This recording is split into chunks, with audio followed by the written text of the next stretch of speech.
સીતાજીએ live જે હાર્દિક પટેલ પ્રતિક્રિયા આપી રહ્યા છે। એ સંસ્થા એ લડાઈ કોઈ પણ હિસાબે બંધ ના થવી જોઈએ। મને કહ્યું શું કરવું પડે એના માટે? મેં કીધું એમાં રાહ ન જોવાની હોય, તમે બધા તાલુકા અને જિલ્લાના પ્રમુખ આપણા આંદોલનકારીઓ છે, બધાને ફોન કરો અને તારીખ આપો કે 17 તારીખ રવિવારે સાંજે 5 કલાકે અમદાવાદ ખાતે આપણે તમામ આંદોલનકારીઓનું સંમેલન કરવાનું છે। અચાનક એક સમય મનોજભાઈના પત્ની ત્યાં જ હતા, એટલે મને કીધું કે મારા ઘરવાળા પણ આવે છે। મેં કીધું કામ કરો મનોજભાઈ, રોકી દો ઘડીક। એવું ન કરીએ કે 17 તારીખનો કાર્યક્રમ આપણે સમગ્ર ગુજરાતના આંદોલનકારીઓના પરિવાર સાથે બોલાવીએ। મને કહ્યું ખૂબ સારી વાત છે, અને આજે એ કાર્યક્રમ કર્યો છે કે સમગ્ર ગુજરાતના જે આંદોલનકારીઓ હતા, જે કન્વીનરો હતા, એ પરિવારને અમે અહીંયા બોલાવવા માટે સક્ષમ અને સફળ રહ્યા છીએ। દોસ્તો, અહીંયા માંગણીઓ થઈ, એજન્ડા મૂક્યા, તમામ કેસો પાછા ખેંચવા બાબતે હું અહીંયા કાર્યક્રમમાં આવ્યો છું। એ કોઈ કોંગ્રેસમાં જોડાયા પછી કોઈ કોંગ્રેસના નેતા તરીકે નથી આવ્યો। હું આ કાર્યક્રમમાં આવ્યો છું એક પાસના કન્વીનર તરીકે। જ્યાં સુધી અલ્પેશ નહીં છૂટે ત્યાં સુધી હું કન્વીનર બનીશ અને આ ભાજપની સરકાર સામે એક તાકાતથી લડવા માટેની તૈયારી સાથે આવ્યો છું। જે દિવસે અલ્પેશ છૂટશે ત્યારે પણ મેં કહ્યું હતું, જ્યારે અલ્પેશ છૂટ્યો, કે આંદોલન અલ્પેશે જવાબદારી સંભાળવી જોઈએ। અને જે દિવસે કોંગ્રેસમાં જોડાયો એ દિવસે પણ મેં ધાર્મિકને ફોન કરી કીધું, અલ્પેશના પપ્પાને પણ કીધું હતું કે તમે અલ્પેશને વાત કરજો કે હાર્દિક કોંગ્રેસમાં જોડાયો છે, અને એને જો કોઈ સવાલ હોય તો એ સવાલ એ ચિઠ્ઠીમાં લખી લેજો, એનો જવાબ આપવાની મને ખબર પડે।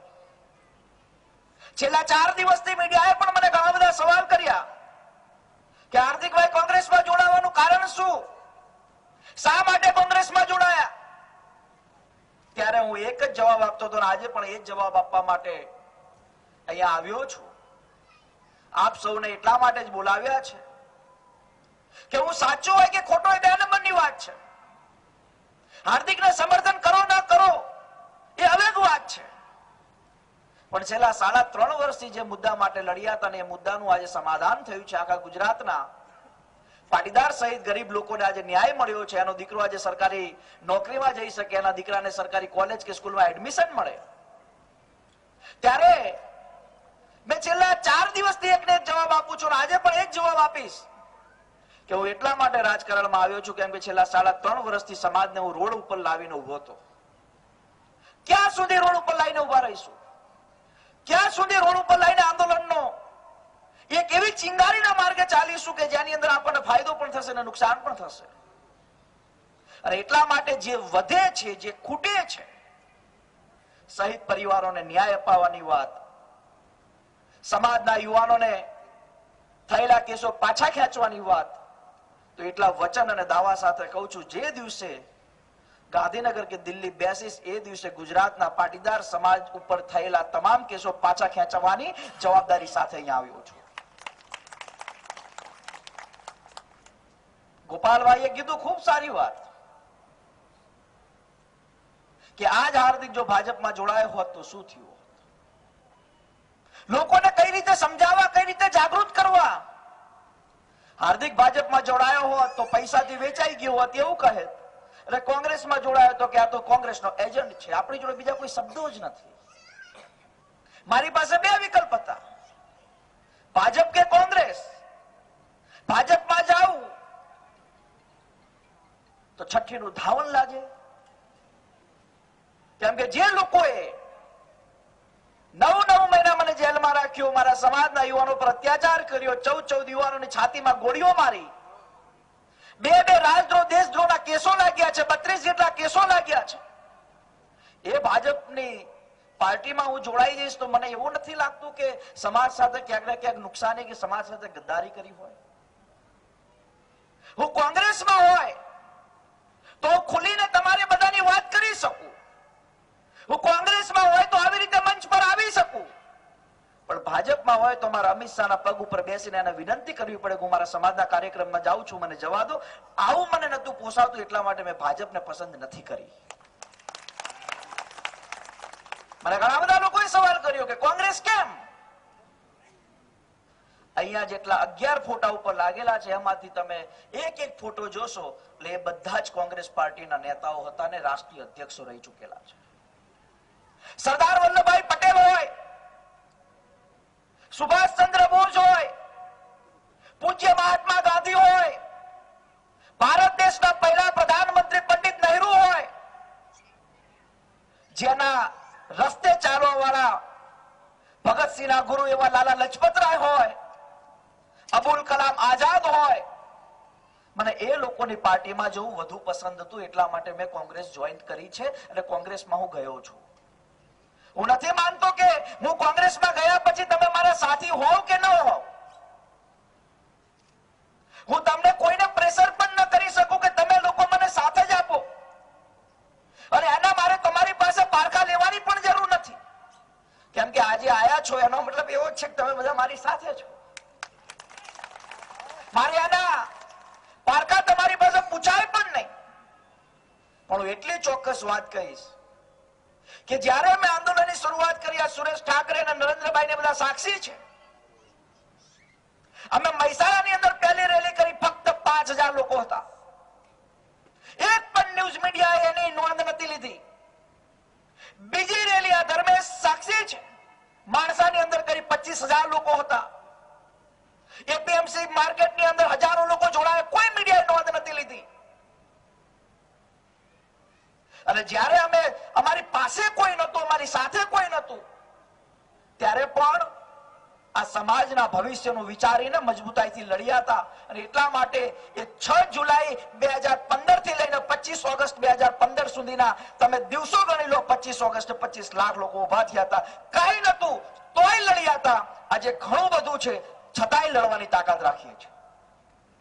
તમારા બધાના સાથ અને સહયોગની એટલા માટે જરૂર છે. મેં પહેલા પણ કહ્યું હતું કે મારા સપનાઓ શું છે. 25 વર્ષનો યુવાન છું. જ્યારે વિરમગામથી અમે આંદોલન માટે અમદાવાદ આવી ગયા, કેમ કે રોજ પોસાતું નતું, બાપા ગાડી આપતા નતા કે રોજ વિરમગામથી અમદાવાદથી વિરમગામ જવું. એટલે બોપલમાં અમારા એક મિત્ર છે, હાલ ભાજપમાં છે, અમે ચિરાગભાઈના ઘરે રોકાયેલા. લગભગ 20 દિવસ ચિરાગભાઈના ઘરે અમે રોકાયેલા. 25 ઓગસ્ટે જે માહોલ બન્યો, 26 તારીખે મારા પપ્પા વિરમગામથી આવ્યા કે ચાલ તું ઘરે. મેં તો આટલું બધું ચિતરીને બેઠો છું, હવે ઘરે ના આવી શકું. એ મારા મમ્મી બંને આવેલા. મારા પપ્પા ગુસ્સામાં, કેમ કે ખબર છે કે કઈક વાત ચડાઈ હશે. આવ્યા કે તારે ઘરે આવવાનું. મેં તો નથી આવવું.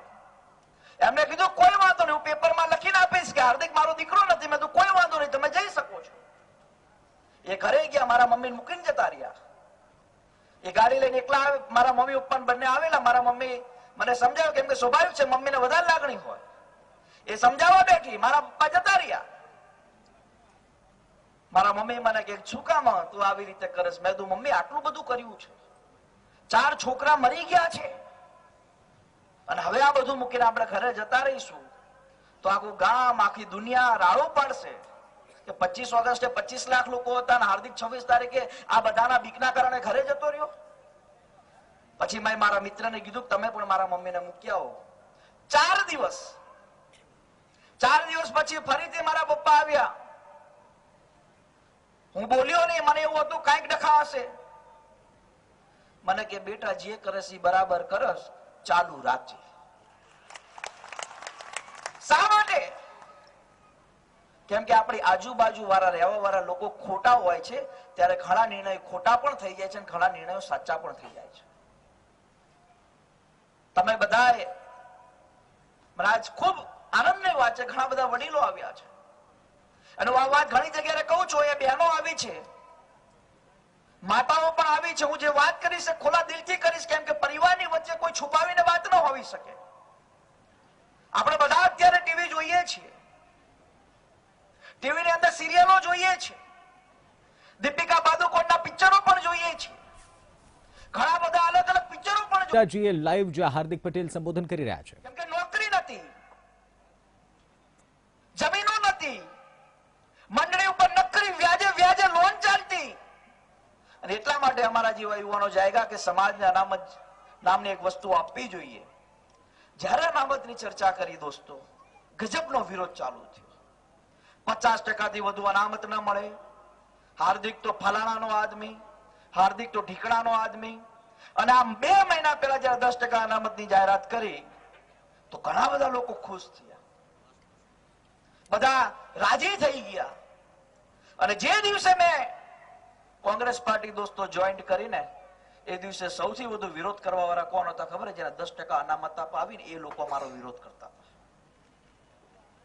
પણ ચાલે, વિરોધ કરવાનો બધાને અધિકાર છે. આ 25 વર્ષનો છોકરો ઘરે બેસી જાય, એને હેરાન કરો, પરેશાન કરો, એને બદનામ કરો, એને આરોપ કરો, પણ હજુ સુધી થાક્યા નથી. અને મને મારી ઉપર ભરોસો છે કે વ્યવસ્થિત ઘરે મારી પત્ની મને વ્યવસ્થિત ખવડાવશે તો 75 વાર લાગી થાકવાનો હું નહીં, બરાબર લડવાનો છું.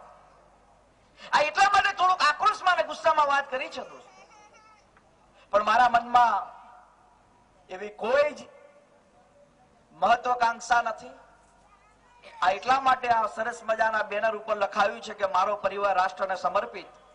જે પણ કોઈ રાષ્ટ્ર માટે કામ કરવા માંગતો હોય, જે પણ કોઈ સમાજ માટે કામ કરવા માંગતો હોય, એને તમારે બધાએ સાથ અને સહયોગ આપવાની દોસ્તો જરૂર છે. સમગ્ર અલગ અલગ ગુજરાતના તાલુકાઓમાંથી, જિલ્લાઓમાંથી બધા જ આવ્યા છો, એ બદલ અમે આપ સૌનો હૃદયથી આભાર માનીએ છીએ. ખૂબ સરસ મજાનો કાર્યક્રમ થયો છે.